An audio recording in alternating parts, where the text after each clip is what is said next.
Assalamualaikum and good day everyone. Welcome to Society of Engineering Education Malaysia webinar series entitled Rewarding and Recognizing Teaching in Higher Education Global Collaborations for Change.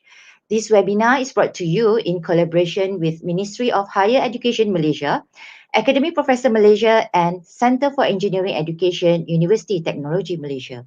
I am Dr. Norazlina from Smart Manufacturing Research Institute, UITM, will be your MC for today. The webinar is divided into two parts.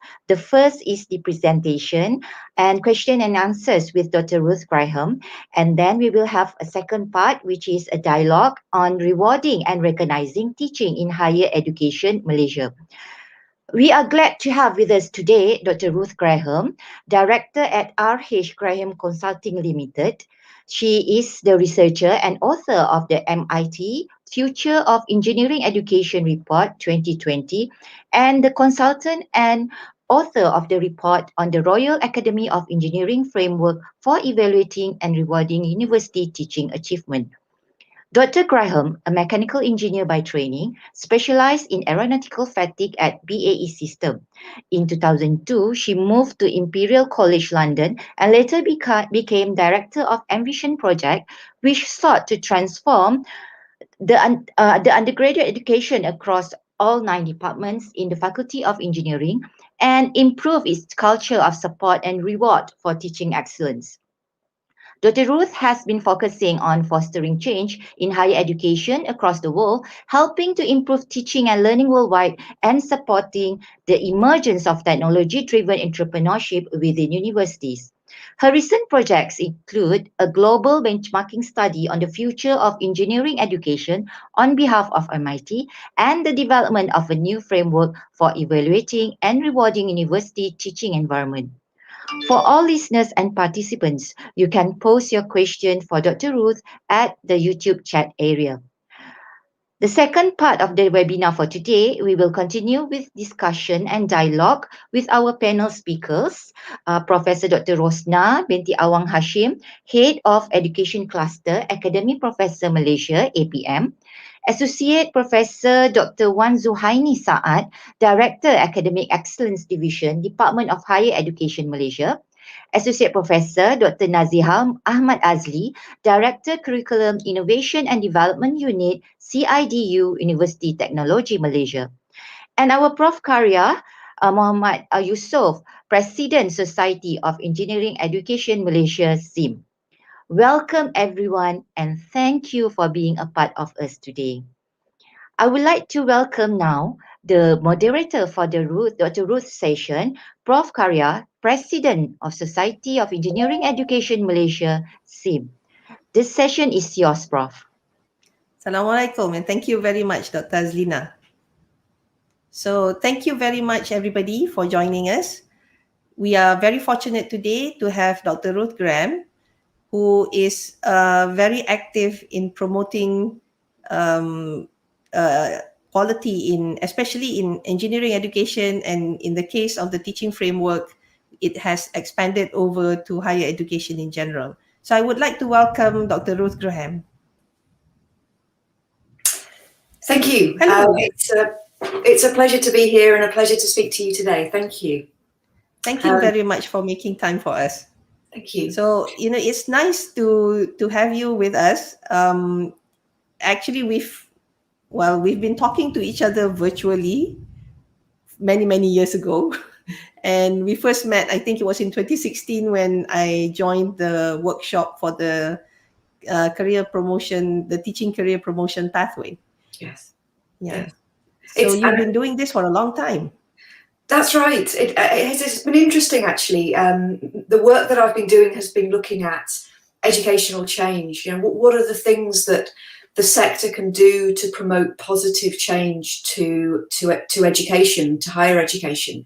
And one thing that just kept coming up, whichever country I was in, whoever I was speaking to, this issue of reward and recognition just kept coming up over and over again. And it was something that was clearly a real barrier to change. The extent to which academics, faculty members really felt that they were going to be rewarded for their activities in teaching and learning. So this is something that's been a much longer term project over the last 6 years, and increasingly working with a wider and wider group of universities worldwide, which has been really a really wonderful experience. Yep. I know. I mean, I've been fortunate enough to participate along the way as you go on. And this is why I think, the audience here would really benefit from learning more about what you've done. So I'm going to pass the stage over to you. Great. Thank you. Thank you. Sure. And it's a pleasure to speak to you all today. And I'm just going to share my slides. But as I said before, this is really, this study is coming from a real realization on my own part. And you heard a little bit of my background there from Imperial College. From 15, 20 years ago, really seeing that the impact of the reward and recognition system on the capacity for change, and seeing that repeated elsewhere. So I'll just leave the stage and let you share your slide. Great, thank you. Yeah.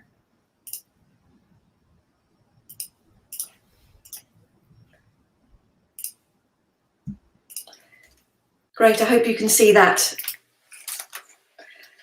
Thank you. Well, good to speak to you today. I'll be talking today about the reward and recognition of teaching in higher education, and particularly touching on some of these global collaborations, because this is a sector, this is a movement that's really changed over the last 5 years, that we've spent maybe 10 or 20 years talking about the need as a sector to improve the reward and recognition of teaching. But actually, over the past 5 years in particular, there's been a huge shift in terms of the universities and actually the countries that are really taking this seriously and really moving forward quite rapidly. I'm going to talk about 3 key themes in this presentation. The first is a widespread perception across higher education of a disparity between the reward of research on one hand and the reward of teaching on the other hand. The second is the ingrained barriers to addressing this imbalance, why the sector perhaps hasn't changed, what's been holding back change before now. And the third is what I mentioned, this really collaborative movement for shared change across the world, how many institutions and countries are making that shift. I should say, after the first section, I'll just pause for any questions and then move on to sections 2 and 3. So the first is this widespread perception of a disparity between the reward of teaching and the reward of research in higher education.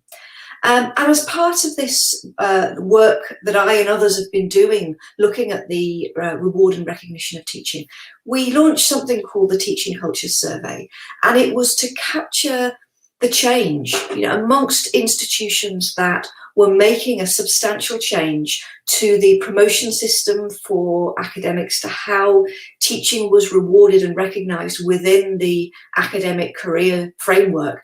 What kind of impact is that having on the culture and status of teaching? How do people perceive the changes within the institution? So we launched this Teaching Culture Survey, and the first run of the survey was in 2019. We had just over 15,500 academics taking part across 10 countries, and 21 universities took part in that survey. One of those was UTM in Malaysia. And as I say, the idea of this survey was to track over time what impact does change to these promotion systems, to these academic career pathways actually have on the experience of the teachers, the experience of the professors. So the first run of the survey was in 2019, and we had an average institutional response rate of 32%. So about a third of the professors, the academics in those universities responded to the survey. So we were very confident that this was a good representation of the overall population as a whole. And one of the things I just should mention about the survey is that we embedded this concept which we called university teaching. And this phrase refers to all activities relating to teaching and learning at university. So it's not just teaching a class, but it's other things. It's curriculum development, pedagogical research in higher education, student supervision, development of new policies or strategies. So it's anything that a professor or an academic contributes towards teaching and learning. So the survey itself was very short. It took around 5 or 6 minutes to complete, and it was structured in 4 sections. And I say it was really focused on understanding the culture and status of teaching at the university.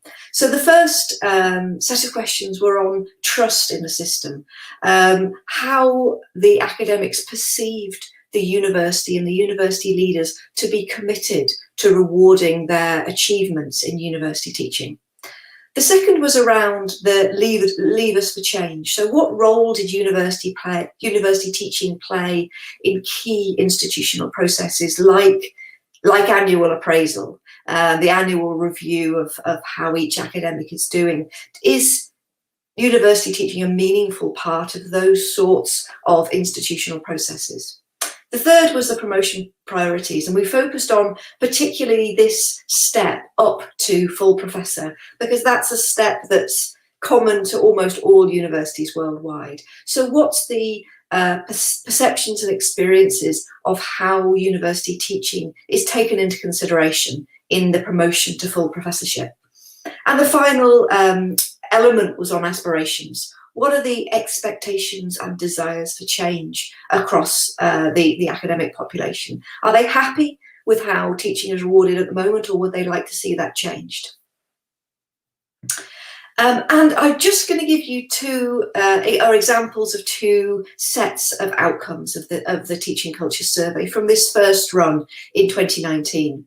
So as I mentioned, one of the questions focused on the promotion criteria and the importance of different academic activities in the promotion to full professorship. And participants were asked to consider the relative contribution of 4 different academic activities. And these are really the 4 main kind of buckets of activity of academics: university teaching, research, entrepreneurship or external engagement, and service to the university. So we asked in the survey, of these 4 areas of academic activity, how important would you like them to be in promotion to full professorship, and how important are they currently in the promotion to full professorship? And we gave them 5 different options: not important, somewhat important, very important, it depends on the academic, and don't know. And we focused on the respondents who identified these activities as very important in promotion to full professorship.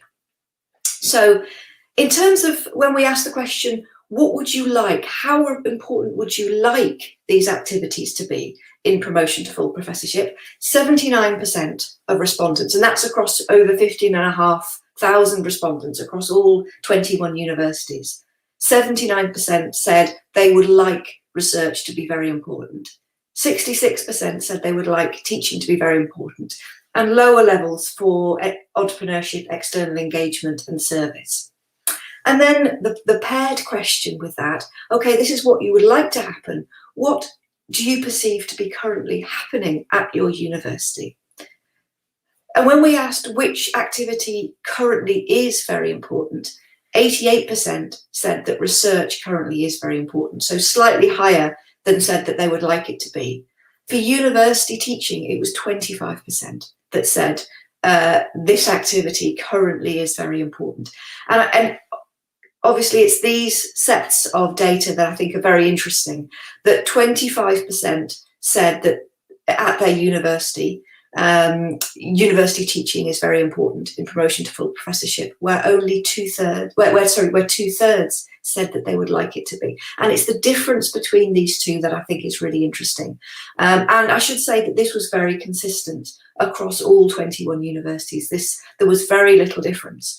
All 21 universities would be what was considered to be a research-led institution. So universities where research is very important. They were all of a similar profile globally, but this finding was very consistent. And then just to touch on a pair of questions on the expectations and desires for change. So we asked this pair of questions. One is, how do you anticipate the priority given to university teaching in academic promotions to change at your university in the next 5 years? And then the paired question, how would you like that priority to change in the next 5 years? So looking first at this, how do you anticipate? What do you expect will happen at your university? 28% said that they expected the priority given to university teaching in promotions to increase. 5% expected it to decrease. 45%, so almost half, said, I expect no change. In the paired question then, okay, this is what you expect will happen, but what would you like to happen? And in that question, 61% said that they would like the priority given to university teaching to increase at their university. And I think with these questions, and again, this was very, very consistent across the university, there appeared to be a really clear endorsement of change, of making an improvement to how teaching was recognised and awarded. And obviously there are other questions that delved into the experiences of academics. And this is something that over time, in the next 2 runs of the survey, we'll be able to track.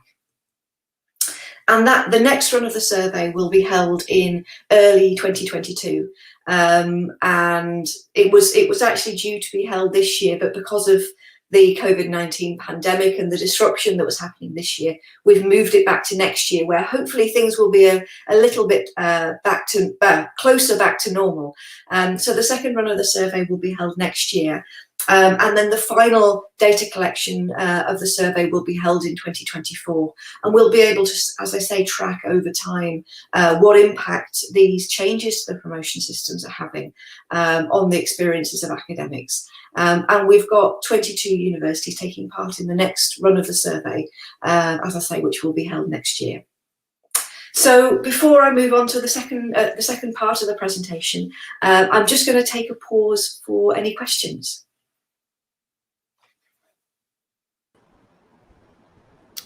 Thank you, Ruth. That's very interesting to see that at the ground level, anyway, there is a request for change towards acknowledging more teaching.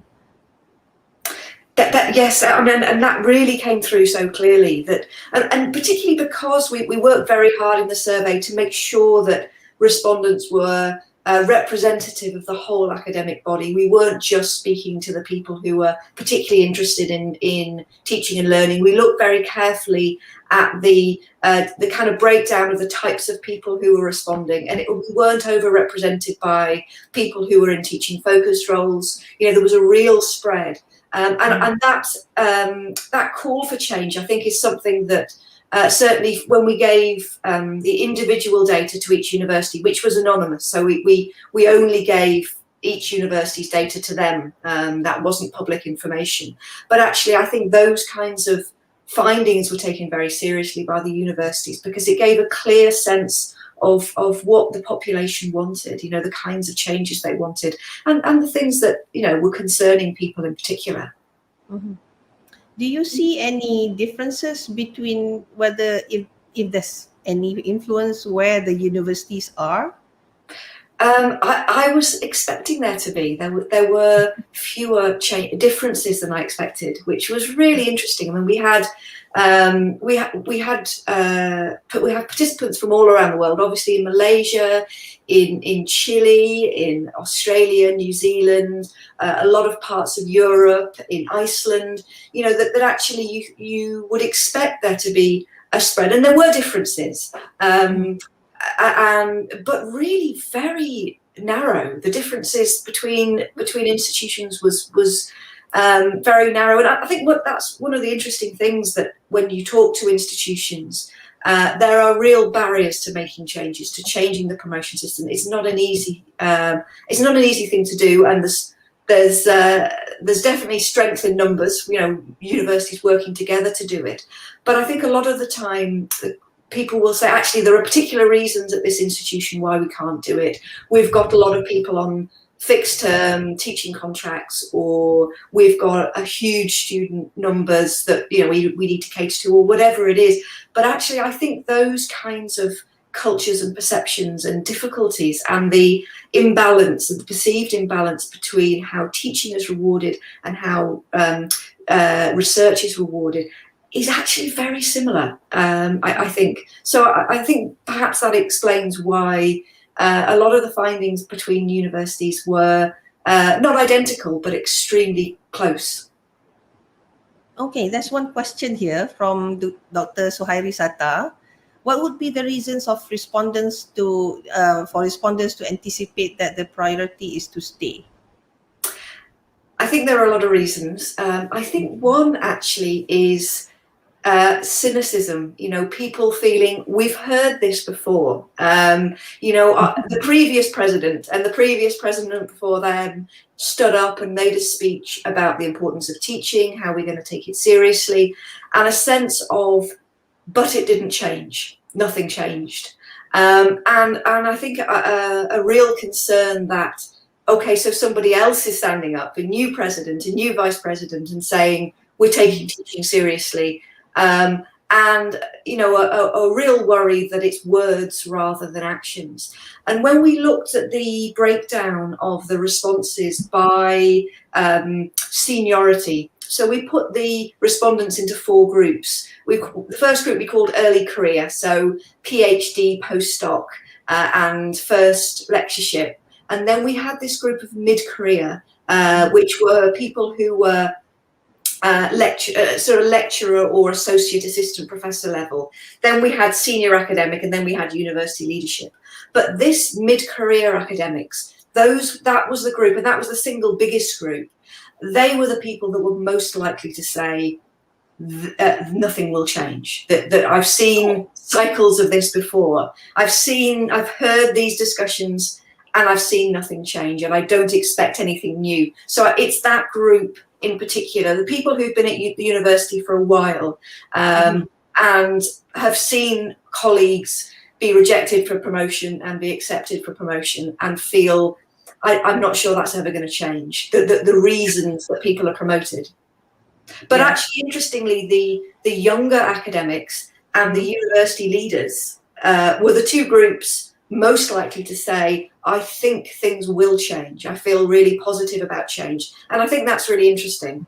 And the university leaders were the ones consistently saying we need to change as well. And that, again, I think that those kinds of findings really resonate, that actually when people look back, the academics look back on the findings of their own university and say, actually, my deans or the deans and the department heads and the university leaders are saying we need to change. That actually sends out, I think, quite a strong signal.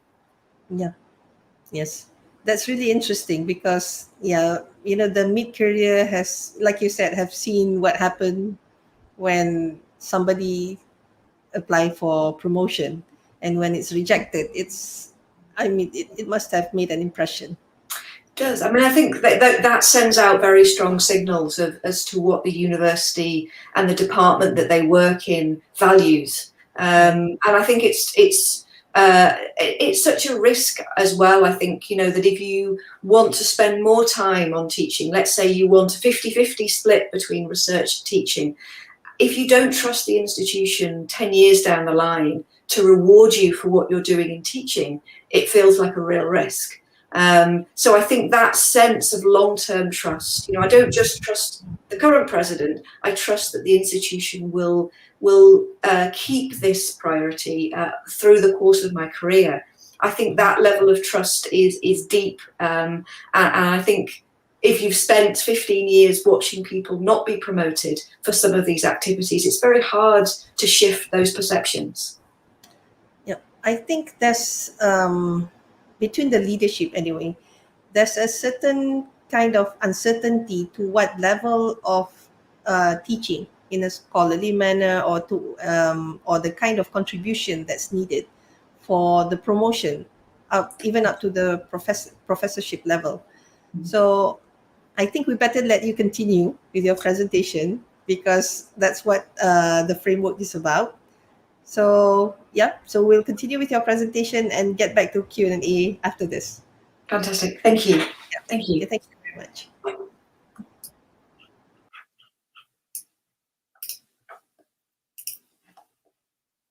I'm just sharing the presentation again.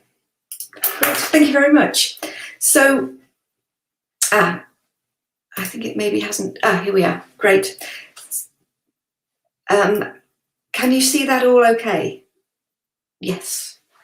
Great. So the second element of the presentation is on the barriers to address the imbalance. And I should say, part of the work that I've been doing, I've spoken to a lot of academics, hundreds of academics, of university leaders, looking at what are the issues, what are the opportunities for change. But I've spoken a lot to university leaders about their desire to make change, but actually there are things, real structural difficulties that are preventing change and making it very difficult to implement systemic reform. And one of the things,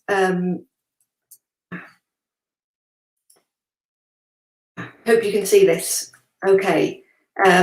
So one of the things that is clear when looking across different institutions across the world is that actually the model that's used or applied for how people are promoted and the reasons for promotion are very, very similar.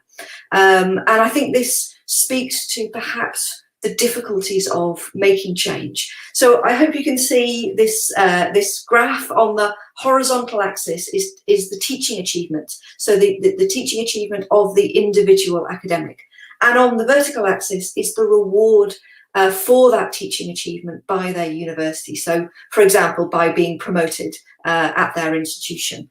And with each institution I speak to, for almost all of them, the model that seems to be used for the reward and recognition of teaching looks something like this. So you have two threshold points. You have B at the far end, which is beyond a certain point. There is a reward and recognition for excellence in teaching and learning, but that threshold is very high. It's typically for somebody who is 100% focused on teaching and learning, for somebody who's really at the top of their game, somebody who's probably got a global reputation for their work. And rarely, but those individuals are sometimes promoted to full professorship at their university. I would say for most universities, 1 or 2 people a year will be promoted to full professorship on the basis of that kind of leadership and global excellence in teaching and learning. So in other words, for them, there is a consequence, a positive consequence for excellence in university teaching. At the other end of the spectrum, at point A, at most universities now, there are consequences for poor teaching. If you have very poor student evaluation results, if the students do very badly in a course that somebody teaches, there's often consequences. They will be denied promotion. They'll be told, actually come back when your student evaluation scores are higher before you get promoted. So at those two extreme ends, there's an impact for the quality of teaching. But between those two extremes, really at most institutions there's a plateau. There's no incremental benefit for any improvements in teaching and learning on an academic's career. And I think that when I speak to university leaders about this, very often people say, yeah, that's pretty much what happens within our institution. I want to change it, but there are 2 things holding me back. The first is, what are the definitions of progressive levels of teaching achievement that punctuate each stage of the career, the academic career? So if you look along the horizontal axis between A and B, what are the achievements that allow somebody to progress up that, up that horizontal axis? Is it about the quality of teaching? Is it about the learning of their students? Or is it something else? Is it about pedagogical research? Is it about global impact? And I think very often a hesitancy about what is it that we are rewarding. We know very well in research what it is. It's, you know, it's impact factors, it's other things. But what is it in teaching? And at some institutions, they've been focusing on pedagogical research. But actually, what about the person who has a profound impact by redesigning the curriculum or redesigning the policies around teaching and learning, who has a profound impact on the institutional culture and quality of education, but they haven't published? So I think a big challenge has been thinking through what that means, that increase in teaching achievement. And the second is evidence. What does an academic put in their CV, put on their promotion application to demonstrate their contribution to teaching and learning at each stage of the career ladder? And again, there's a real difficulty of what does it mean to be excellent in teaching and learning at university? Say in research, it's very easy, and you know what those evidence sources are. I mentioned before the impact factors, research grant income, citations. What is it for teaching? Is it student evaluation scores alone, or is it something else? And if it's something else, what is it? So these two issues, how do you define progressive levels of teaching achievement, and what are the evidence? What's the evidence sources that we use to validate that? But a real issue there, I think, you're sitting in a promotion committee and you have two candidates who look very, very good. One of them has particular strength in research. One of them has particular strength in teaching. The research candidate has the citation and the research grant income. The person with excellence in teaching and learning, what do they have, and how do you compare those two together? So those are the challenges, and I think those are very universal worldwide to making change. And I should just mention on this issue of how do you measure teaching? This was one of the questions we actually included in the teaching culture survey. We asked the question, how robust are the sources of evidence used to assess research at your university? And over half, 56%, said they're either very robust or somewhat robust. Not universal support for them, but people thought they were pretty good. When we asked the question, how robust are the sources of evidence used to assess teaching at your university, it was much lower, and actually just over half said that they were either less than robust or not at all robust. And again, that sense of trusting the metrics by which you're evaluated, if you feel that they're vague, there's a real barrier there for academics to trust their career progression, their career future, to a system where the ways in which they're measured they don't entirely trust. So what we've been developing, and people, number of representatives from UTM have been very involved in this development of the career framework for university teaching.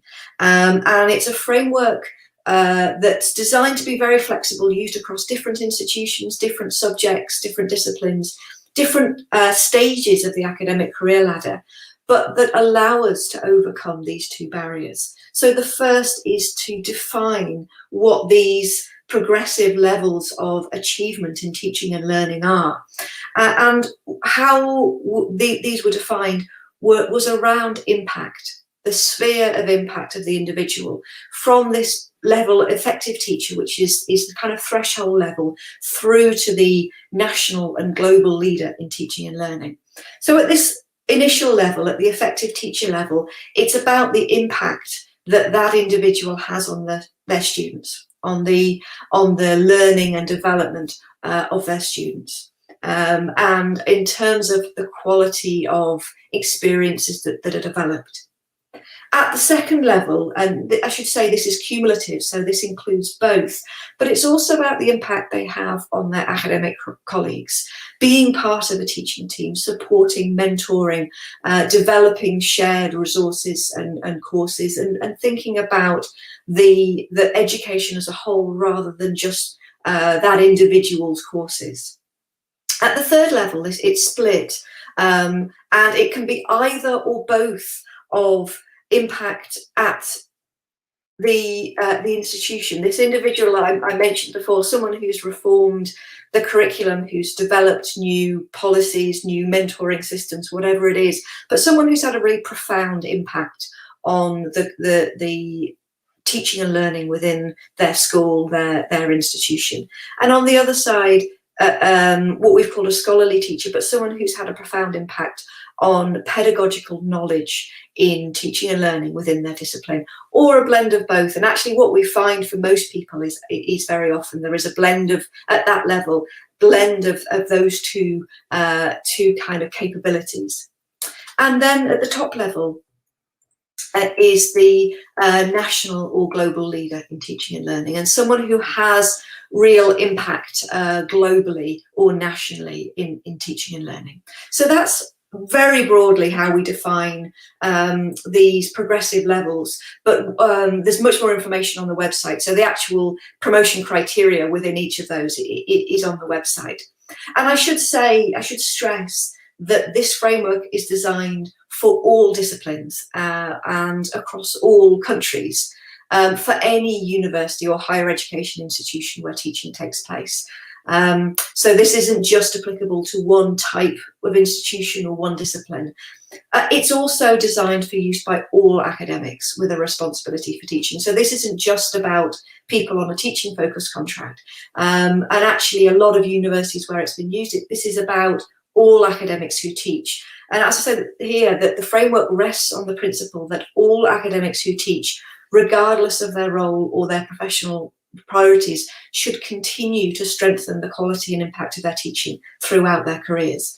So this is applicable to say all academics or all individuals with a responsibility for teaching at their universities. And as I mentioned, there's much more information on the website with the framework. Everything is open source, so everything can be used by any individual or any institution however they would like. And more information is available at teachingframework.com. And then the third part of the talk is looking at this collaborative movement for change. And this is something that's really struck me, that I've been working for many years looking at this issue of reward and recognition of teaching. And even 6 or 7 years ago, the odd university here and there was making substantial changes, but there wasn't any coherence. And I think a real sense that the prioritisation of research was universal, and that it was very unlikely to change. But actually, in recent years, there's been such a huge shift, and I think as that's been building and more institutions have come on board, there's been much more willingness to think about making a wholesale change.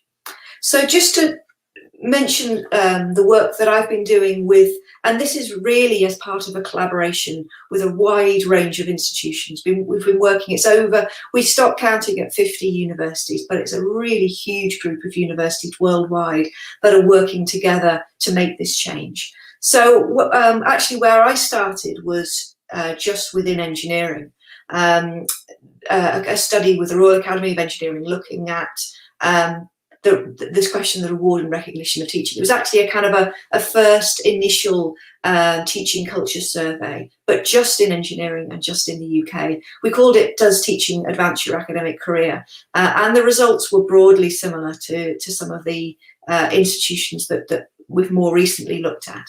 And from there, it was really clear that there was a need to develop this career framework. So over the next 4 years that followed, I worked with, again, this was sponsored by the Royal Academy of Engineering, worked with a wide group of universities worldwide to develop this new framework. And over the course of 2 years to pilot it. So different universities used it in completely different ways just to test how usable it was, how applicable it was, and to adjust the framework so it really was applicable across different disciplines, different types of academic and different types of institution worldwide. And some universities used it for their for sort of pedagogical awards and achievements. Others used it for promotion pathways. So, some used it in particular subjects. So we really tried to think about how can we make this as applicable as possible, and that was published in 2018. And then one of the questions that some of the universities had is, okay, so we know roughly what this might look like, but how do we get there? This isn't easy. Making change to reward and recognition systems isn't easy. How do we make that change? And so the next piece of work we did was called the Roadmap for Change. But we looked at universities that had tried to change their promotion systems, some successfully and others unsuccessfully, and interviewed leaders of those change programs to understand what are the major difficulties with the change process. At what point, if they fail, do they fail, and why? And of the ones that succeeded, what were their strategies? What were the success factors? And what were the steps that they went through that they felt were most important for the change process? Again, that's available on the website. And say all of this is open source, but just to help universities who are starting to make a change to think about, okay, what are the steps we need to go through to make this change? And then the most recent piece is this teaching culture survey, which obviously will go on with the next run next year, and the outcomes of that again are available online on the project website, and that's available for anybody. But those results are across all 21 universities, and the individual results are only seen by that institution. So over the last 6 years, we've been having a meeting every year, bringing people together. This was a meeting in London. We should have had a meeting next week in Amsterdam, which unfortunately, obviously, was cancelled because of the pandemic. But we hope that next year we will have, for the first time in 2 years, have a face-to-face meeting. So we've had webinars instead of the face-to-face meeting. But these are leaders from institutions and from countries that are making changes to talk about the difficulties and the opportunities, and to build up global collaborations to make change. And just to finish, I wanted to give you a couple of examples of changes that systemic changes that have been made. Firstly, at an institutional level, and secondly, at a national level. So the example that I'd like to give of a university that's made a change is of UCL in the UK. This is a university that's been very involved in the project over the last 5 years, and they launched what they call the Academic Careers Framework in 2017. And this change, similar to the change actually at UTM, wasn't just about the teaching part of the promotion. It changed all aspects. It changed the promotion system across the board. And it had focused on impact, on the candidate's impact across 4 domains: teaching, research, what they called institutional citizenship, and enterprise or external engagement. And it was a much more flexible system than had gone before, that the candidates were asked to identify for each of those 4 domains, which is a threshold ability, so the kind of baseline ability, a core ability, and an extended or specialist ability. So in a sense, each candidate was then able to build their own profile of their particular strengths across each of these 4 domains in the promotion, in their promotion case. And after this was launched for the 2017-18 round, it had a huge impact on a number of aspects. There were a lot of people who were promoted and have been promoted to full professorship, largely or wholly on the basis of contributions to teaching and learning. And a real shift. I mean, one of the examples that they highlighted was actually there were more women being promoted as part of that promotions round. So a real kind of shift. But UCL isn't alone in that they're not just making a change to their the ways in which they reward and recognise teaching in isolation. They're making a change across the board. And I think that focus on flexibility is something that I've seen in a lot of institutions, that you're not fixed. You're not fixed on a pathway that says teaching and learning, that you're actually on a common pathway that's common to all academics. And if at different stages in your career you would like to focus more on research or more on teaching or whatever it is, actually you've got that flexibility to move as you move through the system.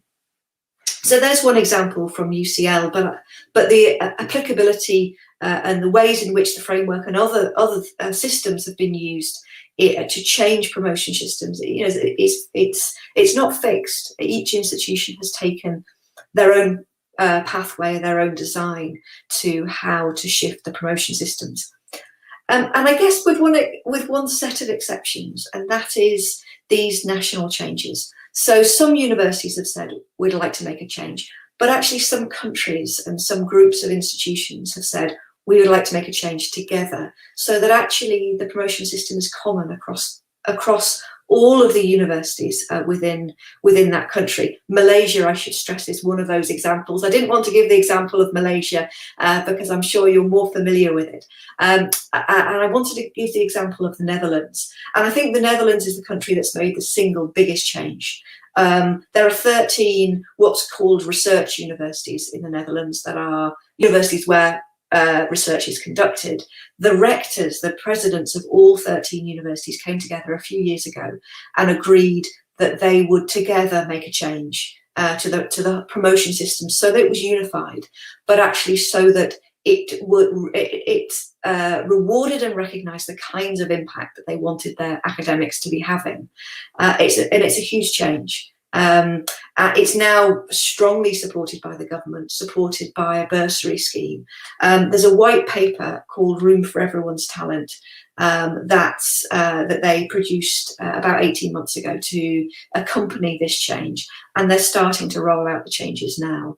And it's accompanied, as I say, by a national bursary scheme. The government is giving funding, and these levels from the career framework, these 4 levels, are embedded into the change, but they're also embedded into this bursary system. So someone can apply for funding at institutional leader position, or a national or global leader, and there's quite substantial funding from the government to support work that those individuals are doing, but also things that people can use to put on a promotion case. For promotion. So those changes are still in the pipeline, but it's a huge change and it's really influential. There are a lot of other European countries like Sweden and like Denmark that are looking at this change and planning to make similar steps to create this kind of national reform effort where, you know, that people can move between universities because they have the same set of promotion criteria and they equally reward teaching and learning. So I finally wanted to finish with these 3 key messages of the presentation, just to mention the impact of COVID. You know, this has been a huge change across higher education in most, not all countries across the world, but in most countries. We've moved to emergency teaching over the last 12 months, and moved to mainly online teaching. And there's been a real impact to this movement for change. I mean, the perception of the disparity between the reward of teaching and the reward of research has intensified. That a lot of people have spent a huge amount of time reforming their courses, reforming the curriculum for delivery online. And the question of to what extent will that be rewarded in the next promotion round? The second part, the ingrained barriers to address the imbalance, I think that's particularly difficult at the moment in terms of capturing evidence of impact. That actually, when people have put a huge amount of time and effort in during an emergency, how do you collect evidence of the impact that an individual is having on the student learning when everything is so stressed and rushed? And I think there's a real challenge there. And in the third, this significant movement for change, it's really amongst the universities that were already making change, it's really accelerated that at many institutions. And I think one of the things that's really focused minds, as I say, is this next promotion round. There are some academics, many academics, who've really put their research on hold, who've really devoted considerable time, huge amounts of time to teaching and learning. The question of what happens with those individuals at the next promotion round, I think, is something that people are thinking very carefully about. And I think the pandemic and emergency teaching has really laid bare the importance of teaching and the importance of students to what it means to be a university. So I think that next promotion round will be really interesting, and the kind of impact that has on the policies and the experiences of academics within universities. So I will just finish with, this is the website for the whole project, advancingteaching.com, with information about the framework, about the survey, and some videos that we took during emergency teaching from some of these different countries that are making changes. And with that, I'll say thank you very much.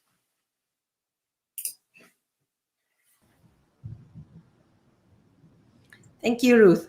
That's really very enlightening. I'm sure everybody was really happy to hear about how you describe the project and how the interest is just coming from all parts of the world, and how people are making real change at the ground level. So why not we take some questions, because I see some questions. Okay, this is from Chin Chia Yuan. Okay, what is your opinion and what are the barriers for the implementation of reward system in universities or higher education? I mean, I think there are a lot of barriers in terms of identifying something that's really going to work with the institution, getting the trust of academics that this is real. And I think there are a lot of institutions that have implemented a change on paper, in the policies, and 5 years down the line, nothing has actually changed. And for a number of reasons, partly because the academics don't trust the new system and nobody applies for anything different. They just apply for the same kind of roles. They don't apply for something that's maybe research and teaching balanced, or even there's more on the teaching side, that actually the people on the promotion committee don't really see the change. They just carry on awarding promotion to the same types of people. Maybe the composition of the promotion committee doesn't change. There's maybe only one person on the committee that really understands what teaching achievement actually means, who feels qualified to say actually that person does or doesn't deserve promotion. So I think that sense of we've changed the policies but we haven't changed the practice is a big barrier. When we looked at this roadmap for change, and we looked at why do change processes fail. Let's look at the universities that have tried to make a change and have failed. I would say the big issue is not engaging fully and transparently with the academics. That taking a set of policies and just rolling them out, saying this is what we're doing, without really listening to people, because there are academics who have very genuine, real concerns. What does this mean for my career? What does this mean for research at the university? What does it mean for the global standing of the university? So, and those are very real questions and need real engagement and answers. And I think of the universities where it's failed and people haven't had those conversations and really listened and responded to those concerns, that a new framework is rolled out, and that group of academics become very unhappy and really push back. And it's at that point that a lot of the failures happen. So I think that dialogue and engagement and really listening to some of those concerns and responding to them, and being very open. I think it doesn't do any harm to have universities like UCL, who are in the top 10 worldwide for research, who are making these changes, and it's not doing them any harm at all on their research. I think having those examples helps, but having that conversation where people know that they can raise concerns and have a meaningful conversation about it, that's really important. Okay. Yep. So we really need to be open and listen. Yeah. That's interesting. Okay, that's another question from Nur Azlina. Based on your global study, what are the feedback or input from higher education administrators on why teaching and learning has not been used or are not popular as a promotion pathway? Yes. I think what I just mentioned is trust. I mean, and the trust in the system is something we asked specifically about in the teaching culture survey, because that's so critical. If you don't trust the system, you play by the old rules, you play by the research rules. So I think one big reason is, am I going to trust that my university won't just reward me next year, but will reward me in 10 years if I make this move? I think the other issue is, at a lot of institutions, it's a separate pathway, that teaching and learning, that you have the academic pathway, which is research dominant, and then you have this separate pathway that says teaching and learning. And again, there's a real risk of that. If you go into that, can you come back out again? How easy is it to come back out again? Is it just going to take you somewhere else? And I think there's also the real concern about what's the status of that pathway, that even if you're using titles, will people ask you, well, what kind of professorship is it? Is it a professorship in, is the university really setting the status of that pathway in the same way that it is the rest?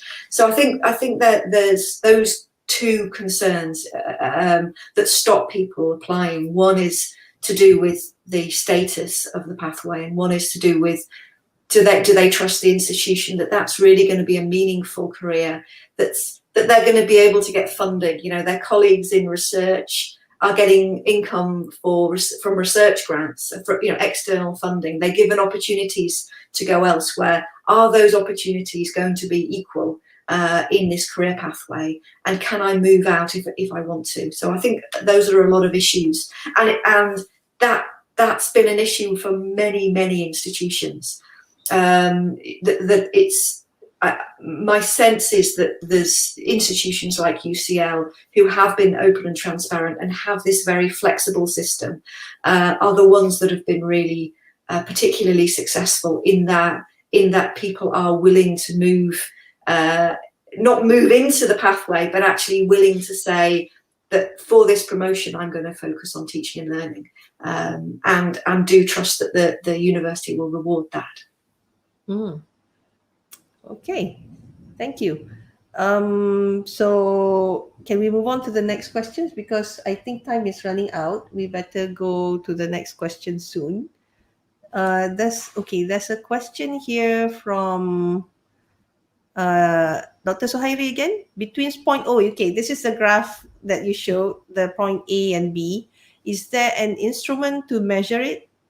Because it's quite difficult to get evidence. Yes. So Yes. what are the examples of measurements that's been used? Yes. Well, what we looked at this very carefully, actually. Is there an instrument? Is there one thing that you can pull and say, use this? What we recommended is, a range of different instruments that together give you a clear picture.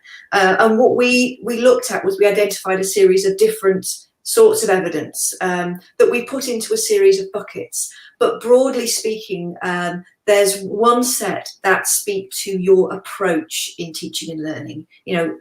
This could be self-reflection. This could be the sorts of activities that you're engaged with, the kind of committees you're on. But this says something about what your approach is to teaching and learning. And the second set of indicators speaks to your impact.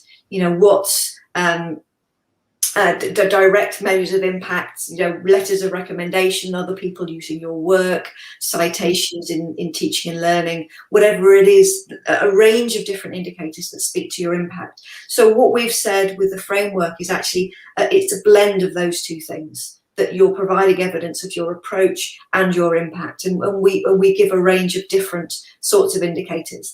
I know one of the things we tried to look at is whether we could develop something new that captured that captured impact in particular. And actually that was very difficult across different disciplines and different institutions. But what we did instead was give a lot of examples of different levels of the promotion system for individuals who've been successful. What kind of evidence did they pull together? What did that case look like? And I think that actually is most useful to see, okay, so how have other people done this?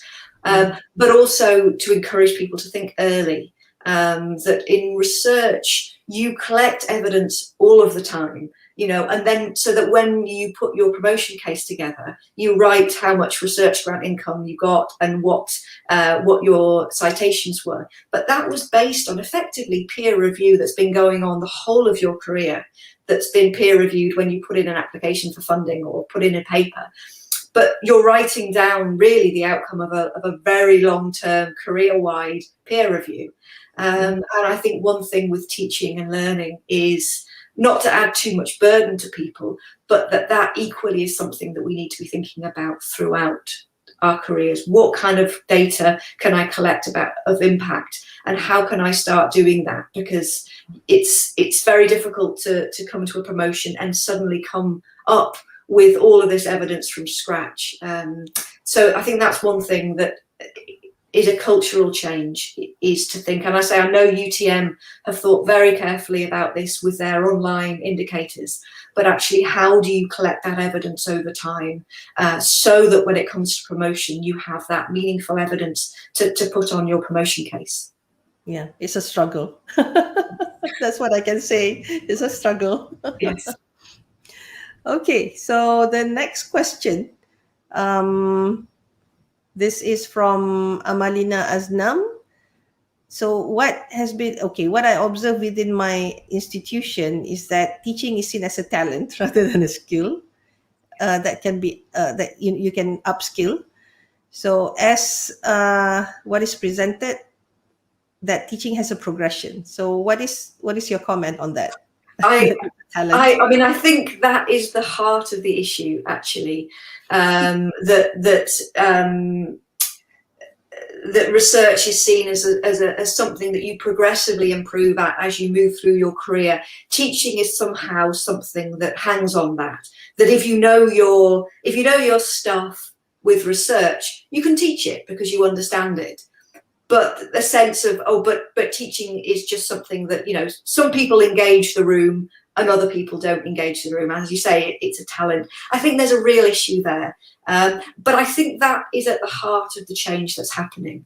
An appreciation that teaching isn't just, something that you do when you stand up, but actually it requires real thought, real professional development. There are things that you improve on over time, but that's not something that's just how many years you've spent teaching and standing in a lecture theatre. It's actually about professional development, and about preparation, and about collaborating with others, about learning from the research, learning from others. So I think that is at the heart of the shift that's happening, and that's really tough. I mean, that's a cultural change, and I completely agree that it's a skill, and it's a skill that you can measure and you can reward, and you should reward.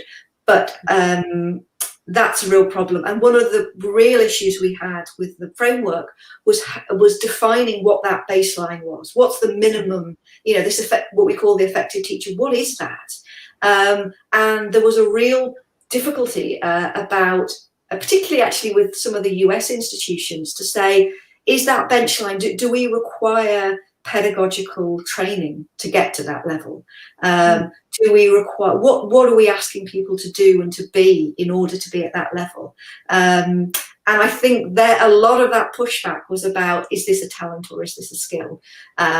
Is this something that someone's just good at? So I completely agree. It is a skill, but I think people really understanding that difference is at the heart of a lot of the barriers to change, and it's also at the heart of the reason, I think, why there's been a movement, because I think there's a real recognition of the fact that it's a skill that needs to be developed, needs to be supported, and should be rewarded. Okay. we have a lot of questions is coming up. So we have to end soon, but Ruth, can you take several more questions? Absolutely, yes. Okay. So, okay, there's another questions on integrating competency development as well as in the academic career framework. Um, this is okay. Now this question was skipped. Okay, never mind. That's a question that's skipped. What about integrating the competency development into the academic career framework? In terms of this kind of skill development, Yes. and that's something that is in there. It's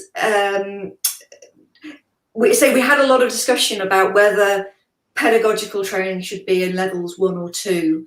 But it absolutely is in there. That, I mean, it's about a thoughtful and evidence informed approach. So there is of course a place for the enigmatic individual that stands up in front of a class and engages students. But in terms of progression, it's really underpinned by evidence, by understanding and working with the best practice for engagement. I hope that answers the question. But I think that development is incredibly important. Yeah. Okay. So I think we will just take one last question because time is really running out because we have to go to the next part. So what is the role of adaptation of technology as a teaching skill? Tech-savvy teachers should be considered as better teachers, or should management think in this way? Yes.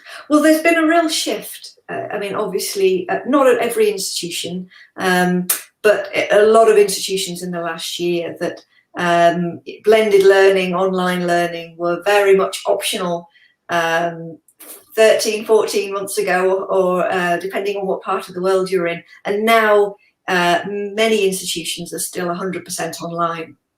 So the use of technology is huge, and it's been a huge learning curve. I personally, I don't think that necessarily tech savvy teachers should be considered better teachers. I think right at the moment, you've got no choice, and unless you embrace the technology, you can't teach, and you have to. But I feel that there's a place for both, and I really support the diversity. You know, you need people who are doing amazing things with technology. And I'm doing a study at the moment looking at the impact of emergency teaching on engineering education, and looking at examples of best practice. And there's some fabulous, I mean, really fabulous examples of people using technology in amazing ways to support collaborative project-based learning online. But there's also a real place for face-to-face. And I hope that when the world gets back to normal and we can have a blend, that actually both are, that there are systems to reward both. You know, the people who are developing there's some wonderful AI developments and, you know, all sorts of things that I think are going to be really wonderful to support student independent learning, asynchronous learning. But at the same time, I think that the face-to-face experience, the collaborative, human-to-human, and for particular sorts of project work and working with others is I wouldn't say irreplaceable, but it's absolutely critical. So to me, systems that reward and recognise excellence and impact in both. And if you're somebody who only wants to do face-to-face because that's where you're most comfortable, I think that's where you should be. So, the one thing I really like about the new systems that are coming through are that flexibility. There isn't this kind of, this is how you must teach, this is the one career pathway that you can now take. But actually that flexibility that says, if you're having an impact, a positive impact on student learning, however that is, with technology, face-to-face, whatever it is, then you're going to be rewarded for it. That's the route that I really support. Well, thank you very much. Actually, there's more questions, and somebody saying, please answer my question. I, I'm happy to stay on if you have the Last time. one. Last one. What are the criteria? We've talked about this briefly. Like, what can we actually use to identify as good, excellent, or effective lecturers or teachers? I mean, there's a lot of detail sitting under the framework um, in terms of what are the kind of the criteria for each of those levels for different levels of teachers, and I think it comes down to the collection of evidence, and I think that the support that's needed for the instructors, for the academics is absolutely key to that. That thinking about what. So I don't want to give. There isn't a kind of one answer. These are the criteria. These are the evidence. It so depends on the individual. So one of the examples we've got online is somebody who was promoted to full professorship, and on the basis of some amazing work that she was doing, and all of the evidence that she used was based on peer review of impact. It was other universities that had evaluated what she'd done and copied it, and what they'd done and what impact it had on their students. So it wasn't just the student evaluation scores. It was going to her colleagues who said, because of what you've done within our school, I feel empowered to be able to do things. You've created a framework of projects that I can now do something interesting with. You supported and mentored me. That kind of, it's not quantitative. It's not £50,000 research income. It's qualitative. But so I think for different people it's something very different. For other people it's impact. These were our first year engineering exam scores 5 years ago, and we gave them the same tests after your reformed course, and these were the scores that our students got, and that's it is quantitative. You can see that the impact of the change in the course on the student learning. So I think it really depends on the academic. There isn't as simple an answer, but I think that focus on impact is what's critical. Who are they having impact, and how profound is that impact, and what's the best way to measure it? Is really the best way to look at how good is the contribution of that individual. Mhm. Yeah, and it's not necessarily something that is quantitative and measurable. No, and that's tough. That's tough. And I think the flip side of that is thinking about who's making the assessments. And some of the really interesting changes that people are making is to think about who are the assessors. Do we have enough people within our institution or on our promotion committee who are able to interpret that kind of data? And a lot of places are bringing in externals who are able to be objective, who are able to make an assessment of the quality of the contribution based on the application. So I think it's not just thinking about what evidence the individual can put together. It's thinking about who is assessing that, and how are they able to make a judgment. And I think that's again something that universities have really been looking quite carefully at. Well, thank you very much, Ruth. That's really fantastic, and I'm sure it has opened a lot of people's eyes, and seeing that this is indeed a global impact, and not it's a global movement looking at impact on teaching and learning, and it's not just about what is delivered in the classroom. It's beyond that. It's more than that. Yeah. And looking at the approach and the impact is really, what a good way of looking at it, to see how how teaching and learning can really grow beyond just our own classroom. Yes. And having that ripple effect throughout the world. So thank you very much, Ruth. I'm glad you could stay on. We're a little over time, but we're happy to have you, and thank you very much. I hope that we can have you again some other time in the near future. It will be a Thank you. pleasure, and the best of luck with the rest of your discussions. Thank you very much. Thank Thank you. you. Cheers. Yeah. Bye bye. Bye.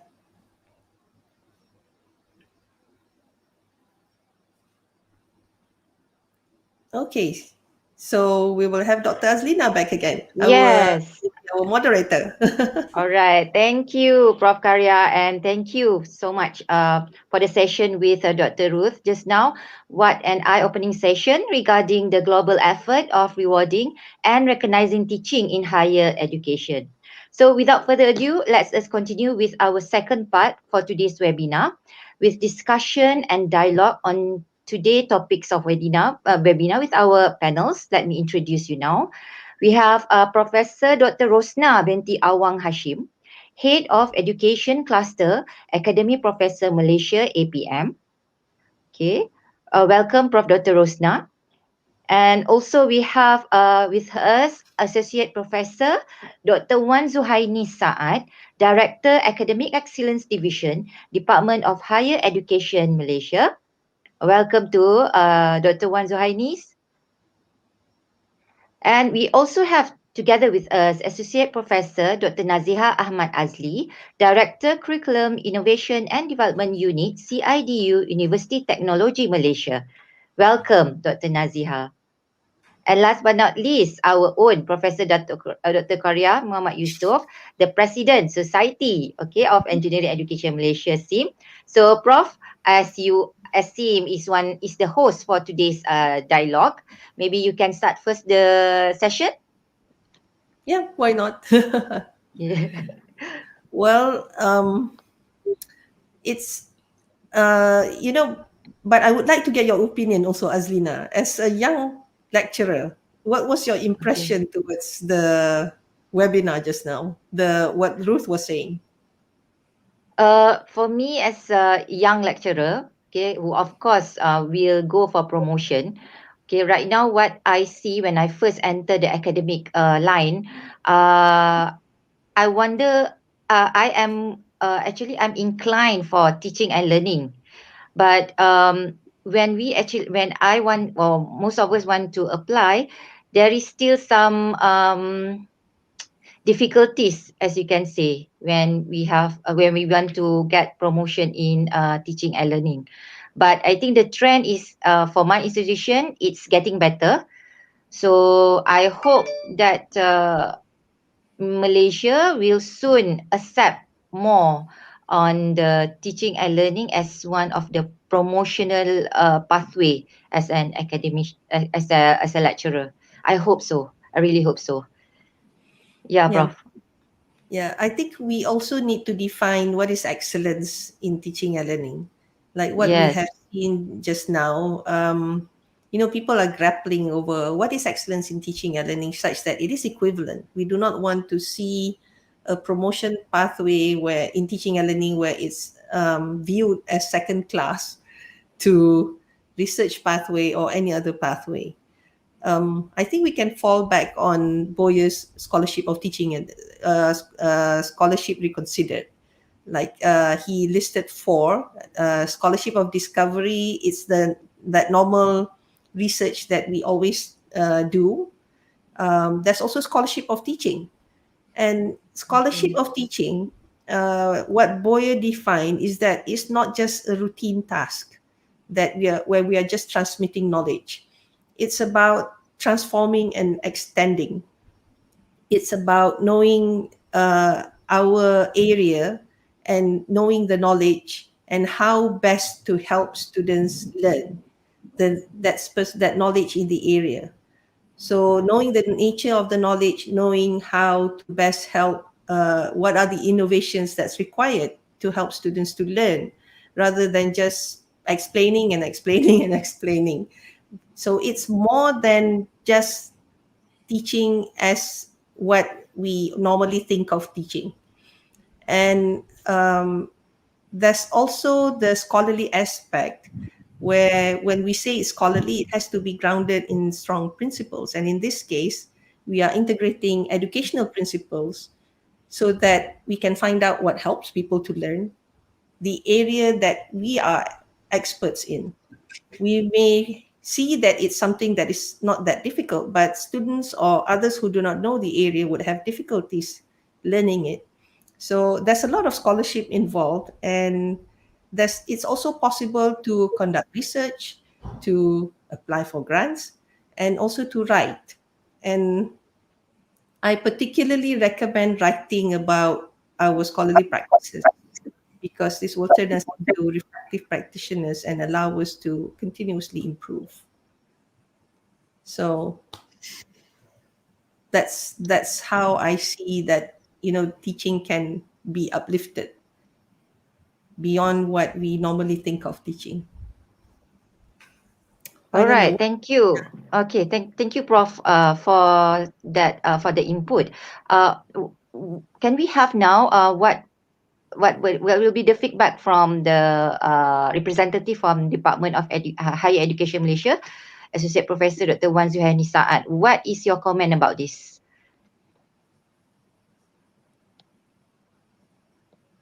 Dr. Wan Zuhaini?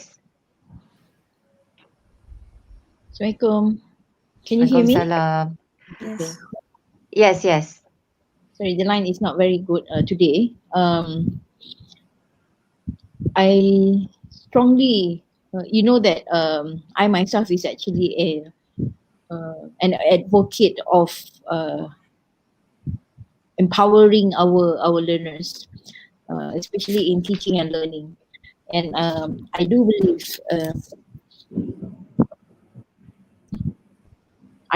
that empowering our learners and as an academician, teaching is actually your core business, right? And through teaching itself, we are actually preparing our students and our future talents.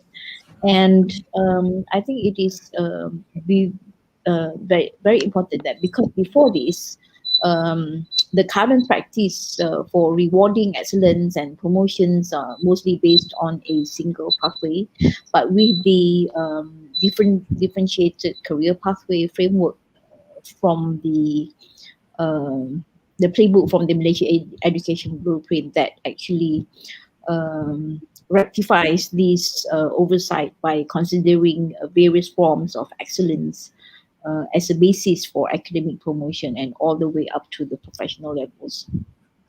But our role as an academician that when we actually be able to identify the talent that we want to produce through teaching and learning, that we want to produce our students as innovator, our students as a producer, and all those can happen if we ourselves as the program owner and also as an academician will be able to create that opportunity for our students. So I really support to actually recognize and reward teaching as the not only for talent excellence also, but also for the one of the career pathway as an academician. Okay, thank you, Dr. Wan Zuhaini Saad, for the some insights from our MOHE, Ministry of Higher Education Malaysia. Let's move on to Professor Dr. Rosna. What do you think, as a head of education cluster in Academy Professor Malaysia, about this rewarding and recognizing teaching in our higher education? Assalamualaikum. That was an exciting session with Dr. Ruth Graham. I think Malaysia has come a long way. I think we started back, based on Boyer's reform in the 90s. I think Malaysia also not an exception because we have moved from the sort of teaching paradigm to student-centered paradigm. And as far as I can remember, back in 1999, I'm from UUM, by the way, University of Utara, Malaysia. We started the training or certification, khusus asas pensidilan, back in the 90s. And you can see how this thing has taken into shape in the last 20 years in higher education Malaysia. I think we recognize teaching excellence. The only thing is that we have not put the right pathway, even though we have launched the DCP, Differentiated Career Pathway, the Orange Book, back in 2016 or 17, I think. It's almost 5 years, but we can hardly see many universities embrace this as part of the DCP. Again, as far as I can remember, back in 2005, the Ministry of Education, I think that was still MOE, not MOHI, sent a batch of us to do benchmarking throughout the world. We sent people to the States, to the UK, Australia, all over the world to benchmark what is best teaching. And then in 2007, the ministry published a book, Kursus Asas Pensijilan, right? And then when we have the PSPTN, National Higher Education Strategic Plan, we talk about, we had one CAPS, Critical Agenda Project for Teaching Learning, where we also launched, we introduced SOTL, Scholarship for Teaching and Learning, and we push for SOTL grant at the Institution of Higher Learning. And I trust many of the universities have given that allocation. For instance, in UUM, we still get like 100,000 a year for SOTL grant to facilitate research about teaching. And at the same time, we also push during PSPTN, we also push for HIPS, High Impact Education Practices, with lots of training, lots of workshop at ACAP and also at Institution Higher Learning. So I think Malaysia has come a long way. In a sense, we recognize the importance of teaching and learning and innovative pedagogy, and with MEPTA, with magnetic, etc. I think it's evident that we support quality teaching and learning. But the challenge now is, I think like Ruth mentioned, I supported, I agree 200% is the trust and belief about the system. First, I think is the belief, the systemic belief that teaching is always secondary. It's not a prestige. Is affiliated with research, is always affiliated with prestige, but not teaching. If you do workshop on teaching, you can find half filled. If you do workshop on research, you don't have to push people to go for training for research. But teaching, there's no incentive. So I think it's high time that we look into DCP very seriously. What I can say, what we need is a systemic reform at the institutional level, meaning that the university leaders must understand the concept of quality teaching learning, the importance and how to reward. I think the Ministry of Higher Education has championed this by coming up with the Orange Book. I think it's now up to the institutional leaders to push through this agenda. For instance, in UUM, University of Utara, Malaysia, in Sinto, we introduced what we call postgraduate diploma in higher education teaching and learning. That was mandated for all novice lecturers in higher education. In novice, those who have not taught in higher education, they must take this postgraduate diploma free, provided by the university for 1 year, 3 semesters, and then that will be part of confirmation. That shows our seriousness in terms of quality teaching. And so far, we have trained about 100 new lecturers have graduated from this particular program. So we can see the difference in the perceptions, in the thinking paradigm of the new lecturers due to this training. But of course, we cannot expect 100% to know, sort of magic here. But to a certain extent, even though some of them with reluctance, but at the end of the session, at the end of the program, they kind of appreciate that training is highly needed to improve quality teaching and learning. So I think first and foremost is a systemic reform at the institution. If you want to make teaching as rewarding, then go into the system. First, in terms of training, we need capacity building for the lecturer. And the second one, I think we need to align with the promotion criteria. I cannot say much about UEM because we are in the midst of finalizing the criteria. But of course, among other things, we also consider teaching as a scholarly activity. It's not teaching like teaching at school. You simply teach, but without evidence. So here we appreciate innovation, publication about SOTA especially, or in any other educational journal. And we also give recognition for reward that ones get from a national or international level, and also involvement in professional learning communities, professional society like this society, for instance, and do lots of advocacy. I mean, if you want to become a professor in teaching, definitely you must do lots of advocacy at the national level and publish, make your research public. I mean public, and then that is one of the evidences that, well, what you're doing is evidence based, and you can see the output.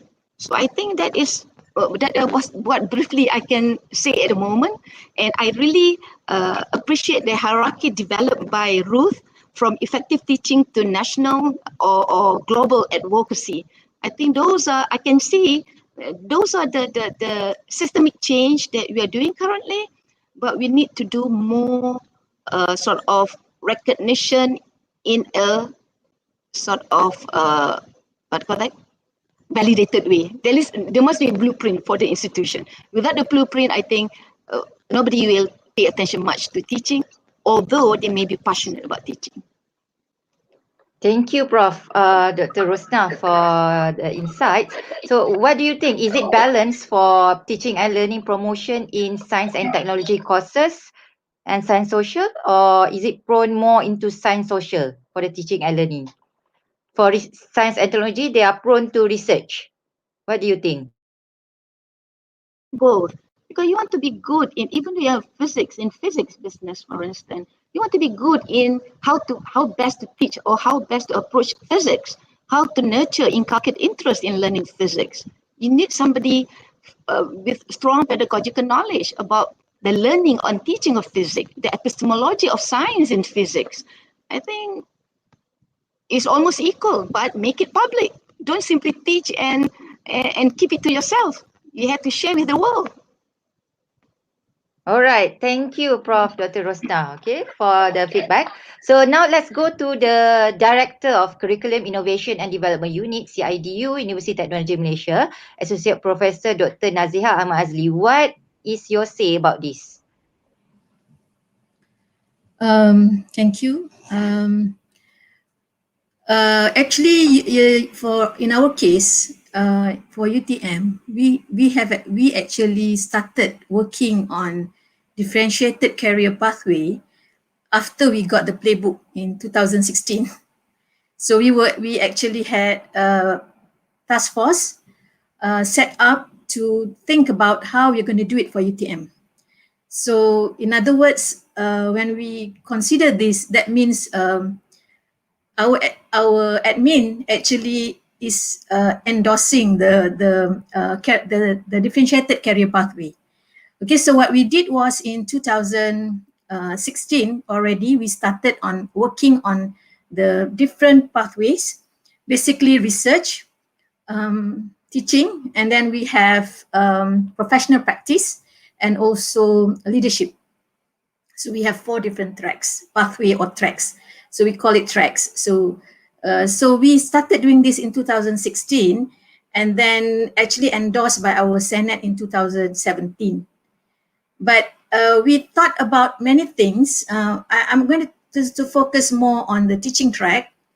Okay, so we talk about many things. We discussed. The task force members consist of those from engineering, science and technology, and also from social science. So we discussed and come out with how we want to measure the achievement of in terms of teaching, and it has to be, of course, it has to be different than how a lecturer and academic staff is being assessed for research. So when we thought about what we thought was at that point is in teaching, we need to focus more on the quality, the impact, rather than the quantity, which is which differs from research, of course. So the two main pathways are research and teaching, because we set the percentage of each track. We have to do that because we are a research university, but we allow but we actually have this framework ready. By 2017, we already have it ready. So what, Alhamdulillah, at that point, Prof. Hairiah can verify, because she was involved with what Ruth and the RAE team were doing. So we had some idea on how we should assess our staff based on teaching competency. So the task force came out with the basic competency of teaching, as well as the differentiated competency of teaching. So the basic is for all staff, regardless of the track that they have chosen, and the differentiated competency is specifically for staff who actually chose the teaching track. Okay, so that is what we have been doing. So I am proud to say that in 2018, okay, sorry, in 2019, because we actually embed our framework with a system. Okay, so everything is done by the system. So we have two parts. One is on yearly assessment, and the other one is for promotion. So whatever is accumulated in the yearly performance will be considered also for the promotion. So that's how we have been doing the system. So it's system based, meaning we do our ELPPT every year, of course. So everyone has to have their own part on teaching, regardless of whichever track that they have chosen. So we also look at the teaching. Of course, the percentage of assessment will be less for those who have not chosen teaching track.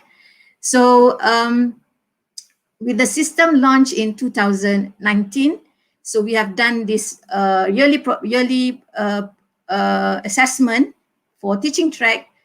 We are into the third year this year. So 2 years before we had this.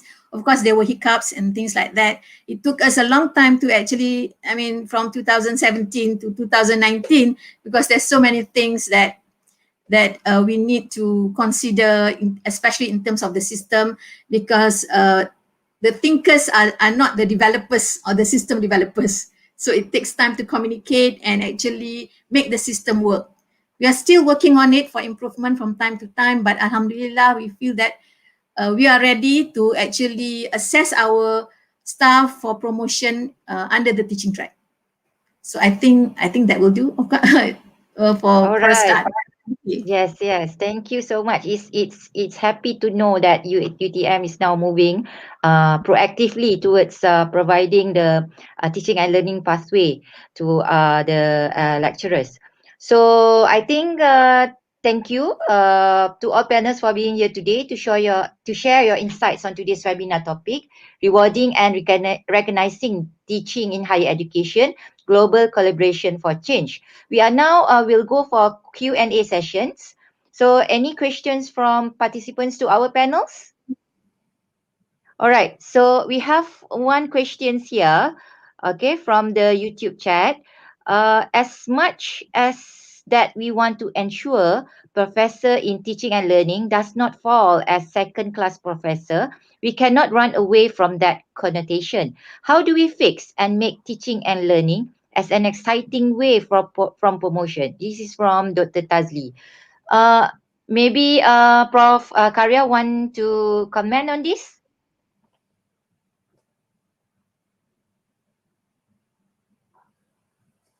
Prof. Karya, maybe you need to unmute your. Yeah, yeah. Okay, so there's actually various ways to do this, especially there's a whole lot of global movement on discipline-based scholarly practice and discipline-based research in teaching and learning. I don't know whether people realize this, but in engineering education, the movement is very strong. I know that in medical education, it's also very strong. There's actually Q1 and Q2 journals for publishing scholarly practice, scholarly innovations. Of course, the impact has to be significant, but it starts slowly. Whenever I mentor young scholars now, young lecturers, I will ask them to come up with an outline of a paper so that they can fill in what is required for scholarly practice. So this is also for their own reflection. And when they submit, they can also get feedback from experts. Now, through doing this, you can get publication in very good journals. And with practice, there's also grants available. So that's not only, what I keep telling people is good teaching shouldn't stay within the four walls of your classroom. You should share it, you should disseminate it, because you can inspire other people, and at the same time you can also get feedback to improve our own practice. There's not that many people who can give us feedback, and the reviewers comments, the community, being part of a community of practice, will be very, very, very valuable in improving our own practice. And there's a lot of grants for this at the moment, not only in Malaysia, especially outside of Malaysia. There's a lot of grants on if we're really interested in making changes in teaching and learning and contributing to the practice. So my own experience is that once you have grants, once you have publications, then it's equivalent. Right, thank you, Prof. But people say it's very difficult to publish for teaching and learning papers. You So, have to be scholarly. The all key right, here is scholarly. You have to learn. You have to learn the okay, educational principles, how to translate it into our own field, and that is that contribution. That is the significance of it. Once you can work with other people from the education, the School of Education, learning about the theories, learning about what makes a difference when you want to make certain changes. This is actually the significance of why it can get published.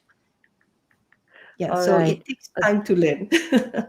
Thank you, Prof, for the motivation for us to keep on sharing, just like the same input that we got from Prof. Dr. Rosna, sharing. If you want to be in the teaching and learning promotion, you need to be able to share it, okay, with the people all over the world and globally. So, any other questions from the chat area, maybe?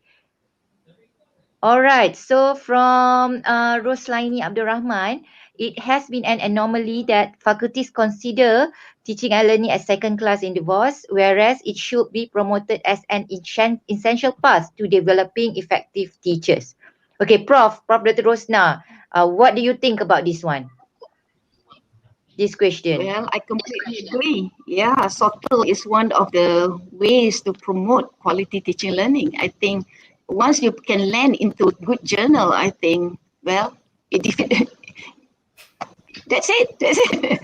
That's it. I think you have to prove that your SOTL grant, even though 5,000 ringgit, uh, I've got small grant, 5,000 ringgit grant, working with a young lecturer, and we publish in good journal. So I think those are one of the ways to sort of uh, to get away from this secondary attitude, second class perception towards teaching teaching career track, I think. But coming from people from education, I'm an educational psychologist, so I might be, talking along different wavelength a little bit. Yeah, like what Prof. Khaira mentioned just now is kind of challenging to publish in education journal because of the philosophy behind it compared to technical writing. Normally you can publish within 5 to 10 pages, but in education journal it takes about 8,000 words normally, about 15 to 20,000 20 pages. So it's pretty challenging. So it's best for us to work with people from different fields. I mean, like engineering and education, working together so that we can have a better perspective. And we can learn also from you, because one thing when I work with Prof. Khaira, one thing I learned about Prof. Khaira is she can translate, I mean, difficult theory into very easy to follow and meaningful. But for people from education, we tend to be a bit philosophical, you know, writing with all jargons, and it takes time to really translate into something that is meaningful to layperson. So I think, yes, subtle you can transform into good writing if you can land into good publication. And there's lots of journal in education actually, not necessarily subtle only. Yeah. Even beyond subtle, you can publish anything about subtle research. Yeah, I hope that will answers the questions from our participants. So, since we are quite running out of time, so I would like to invite for closing remark from each of our panels. We'll start first with Associate Professor Dr. Naziha Ahmad Azli.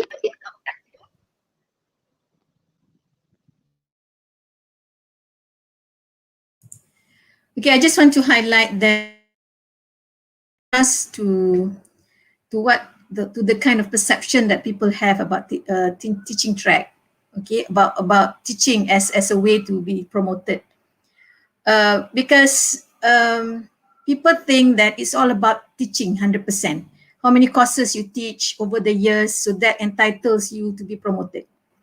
But that is not the actual case, that when we want to develop the framework for promotion in teaching, it's more than just that. Okay, so it include innovative teaching and learning practices. It include your professional activities, okay, as well as your the peer as mentioned by Ruth just now, on you being recognized, recognition and peer reviewed by others to show evidence on the effectiveness of your teaching and learning method that you have chosen. Depending on, you can be a champion on any teaching and learning strategies. It can be something that has been used by other people, but can be new. It's all about how effective you can teach your course or your subject matter. It's all about that. So I think, in my case, from what I've seen from in UTM's case, I would say that the track that we have developed is more suitable for the youngsters, those who first come into the university, and from there they can finally choose their track, whichever track they want to go, whichever pathway that they want to go, and they should work on it step by step until they can be promoted to DS54 and even to VK7 and above. Okay, we have actually developed the framework that way.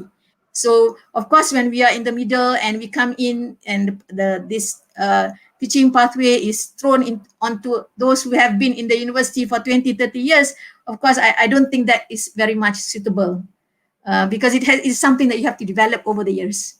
And I think it can work successfully, and you will not be downgraded as a professor of teaching. You should be proud of it. Thank you.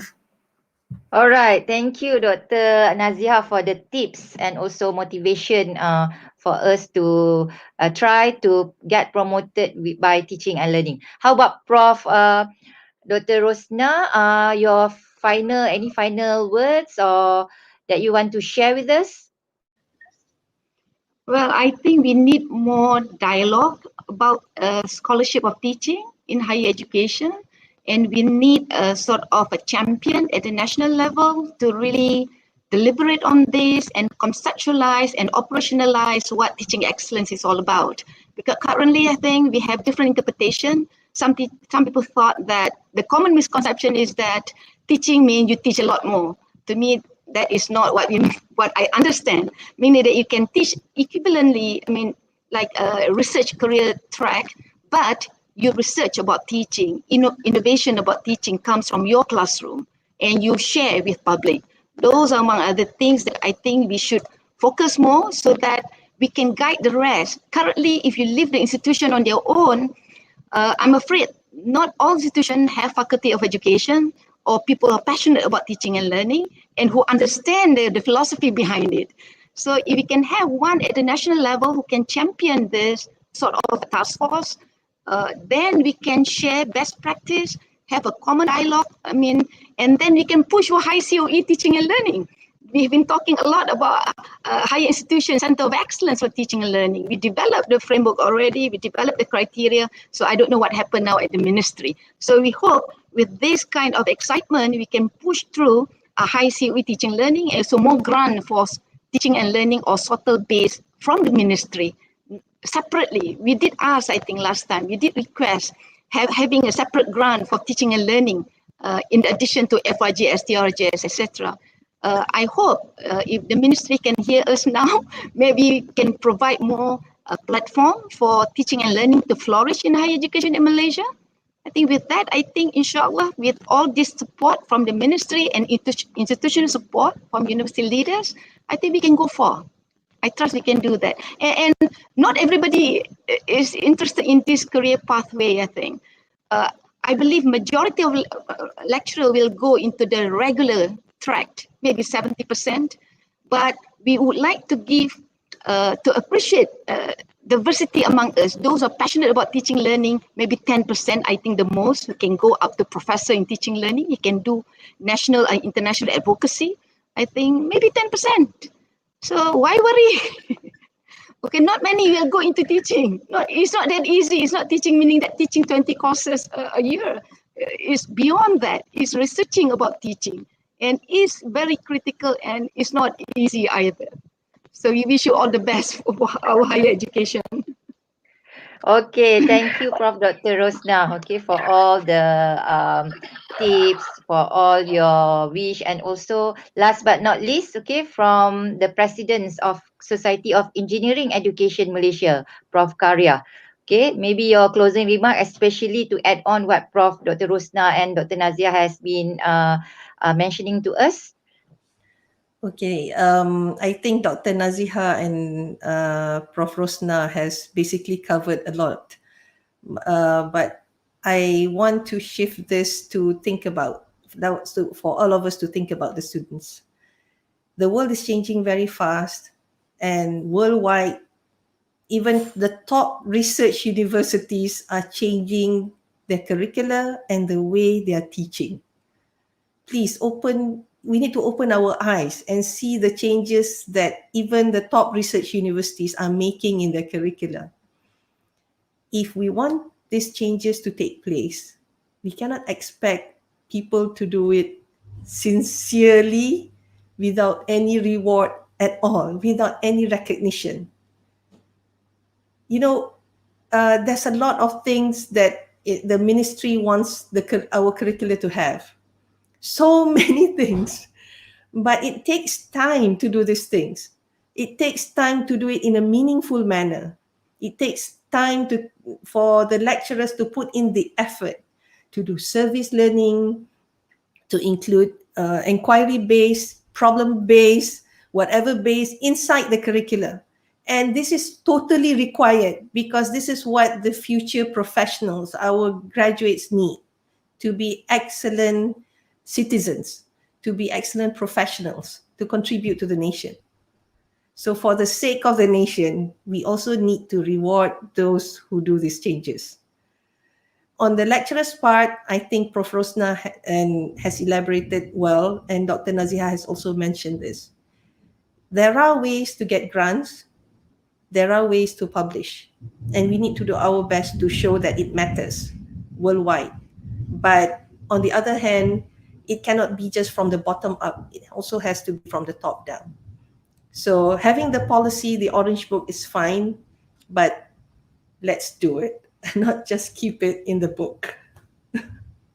So that's All my right. take on it. Okay, thank you, Prof. Dr. Karya, for such for such an input and eye-opening, and hopefully with more dialogues like this. Okay, we hope for more dialogues that we can share, and more people will be get their eyes open and reward and recognize teaching and learning as one of the promotional pathway.